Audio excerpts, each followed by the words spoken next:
দুনিয়াতে যত অদ্ভুত অদ্ভুত প্রশ্ন সব আপনি মুসা আলাহিস সাল্লামের মাথা থেকে পাবেন।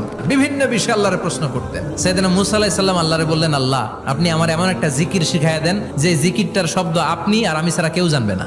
দিনে রাতে সব সময় এই জিকির আমি করব, আপনারে ডাকবো, কিন্তু শর্ত হলো এই জিকিরটা জানবে শুধু আপনি আর জানবো শুধু আমি। আল্লাহ বললেন, মুসা পড়ো লা ইলাহা।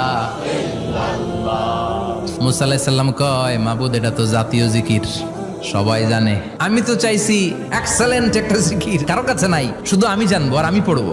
আল্লাহ বললেন, মুসা এই লা ইলাহাকে যদি এক পাল্লায় রেখে দাও, তাম বিশ্ব, 7 আকাশ 7 জমিনটারে তুলে যদি তুমি আরেক পাল্লায় রেখে দাও, লা রাজাহাত কাফাতু লা ইলাহা ইল্লাল্লাহ, মুহূর্তের মধ্যে লা ইলাহার পাল্লা ভারী হয়ে যাবে। ও মুসা, তুমি যতই এক্সক্লুসিভ জিকির চাও, লা ইলাহার চেয়ে দামি জিকির আমার কাছে নাই।